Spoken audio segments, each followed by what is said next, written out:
অনেক আমলের কথাই তো শুনছেন ভাই, সুবহানাল্লাহ, আলহামদুলিল্লাহ, তাসবিহ, তাহলিল, জিকির, আজকার, অনেক আমলের কথা আমরা শুনছি। আজকে ভাই নতুন একটা আমলের কথা শুনলাম। এটাও যে আমল সেটা আমাদের অনেক ভাই ব্রাদাররা জানেন না। সে আমলটা হলো ঝগড়া করার সুযোগ আছে, স্কোপ আছে, গায়ের জোর আছে, সাথে লোক আছে, চাইলে কথা বাড়ানো যায়, এবং যার সাথে ঝগড়া তৈরি হয়েছে তিনি একটা ফালতু বিষয় নিয়ে আপনার সাথে ঝগড়া লিপ্ত হয়েছেন, তিনি একেবারে অন্যায়ের উপর আছেন, ভুলের উপরে প্রতিষ্ঠিত আছেন, আপনি পরিষ্কারভাবে দেখছেন তিনি রং, এরপরও তাকে রং জেনেও আপনি সত্য জানার পরেও শুধু ঝগড়াটাকে মিনিমাইজ করতে গিয়ে যে আমি কথা বাড়াতে চাই না, এই জন্য আমি হেরে গেলাম, কথা বাড়াইলাম না, এই কাজটা যদি করতে পারেন তাহলে নবীজি জান্নাতের চৌহদ্দির ভেতর একটা প্রাসাদ আল্লাহর কাছ থেকে আপনাকে পাইয়ে দেওয়ার দায়িত্ব নিয়েছেন। আল্লাহ আমাদের সবাইকে জান্নাতি হওয়ার তৌফিক দান করুন।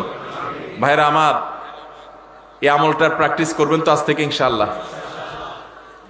দিনে যদি একবার এই আমলের প্র্যাকটিস করতে পারেন, কয়বার? একবার।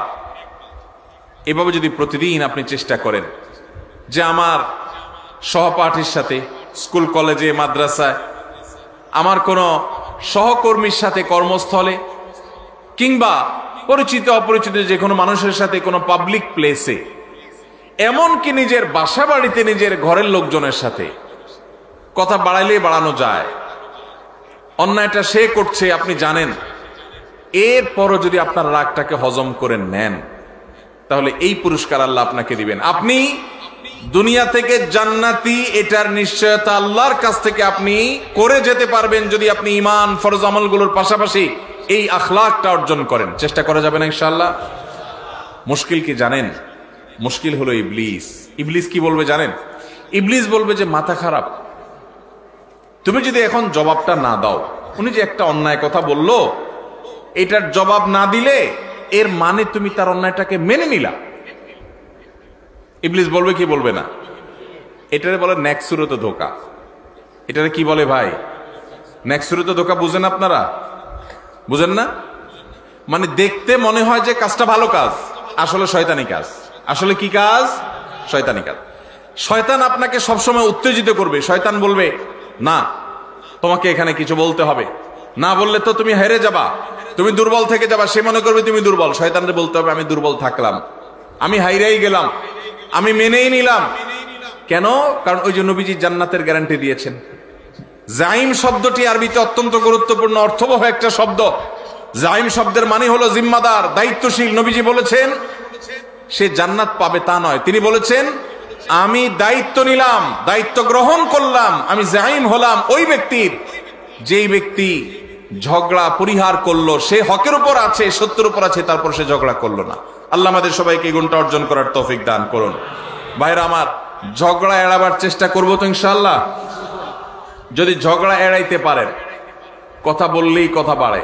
এমন একটা কথা বলছে পুরো মেজাজটা গরম হয়ে গেছে, আমি এখন চাইলে আরেকটা কথা বলতে পারি কিন্তু বললাম না, বাহ্যিকভাবে হেরে গেলাম।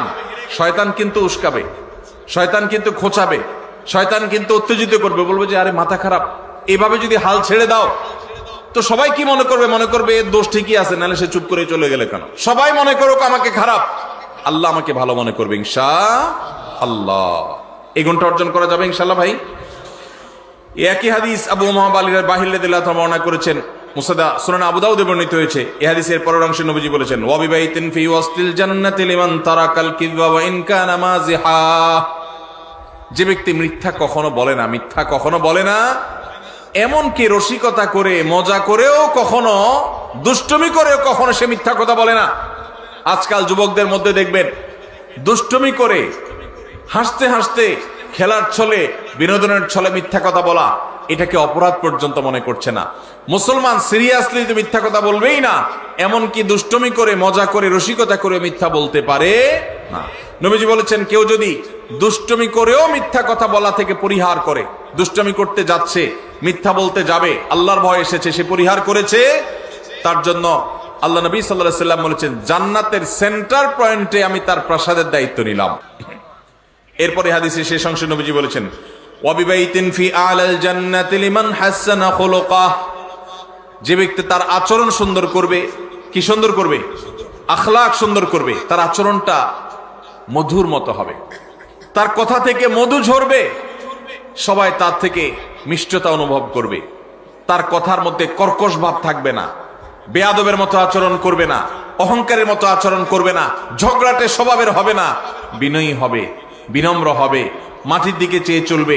সে যখন হাঁটে তখন মনে হয় যে মাটিতেও টের পাচ্ছে না। কারোর সাথে ঝগড়া হলে আস্তে করে মাথাটা নিচু করে সে সেখান থেকে চলে যায়। সবাই তাকে বোকাশোকা মনে করে, কিন্তু এই যে নিরীহ কিসিমের মানুষ, জান্নাতীর মার্কা যাদের মধ্যে সবচেয়ে বেশি, সে মানুষ সম্পর্কে নবীজি বলেছেন যে ব্যক্তি তার সার্বিকভাবে আচরণটা সুন্দর করবে, কারোর হক মারবে না, সবার হক আদায় করে দিবে, সবার যার যার প্রাপ্য পরিশোধ করে দিবে, সবার সাথে আচরণটা সুন্দর করবে, কারোর সাথে রূঢ় আচরণ করবে না, খারাপ ব্যবহার করবে না, গালমন্দ করবে না, এবং মানুষের সামনে উচ্চবাচ্য করবে না, বেয়াদবি করবে না, ঝগড়া ফাসাদ করবে না। আখলাককে যে সুন্দর করবে, আচরণ যার ভালো হবে, যার অমায়িক আচরণে এলাকাবাসী সবাই বলবে হ্যাঁ লোকটার আচরণ অমায়িক। নবীজি বলেছেন এরকম যদি কেউ আখলাককে সুন্দর করতে পারে, জান্নাতের সর্বোচ্চ শিখরে, সর্বোচ্চ মাকামে আল্লাহ তাআলা তাকে প্রাসাদ, আল্লাহর পক্ষ থেকে নবীজি প্রাসাদ পাইয়ে দিবেন ইনশাআল্লাহ।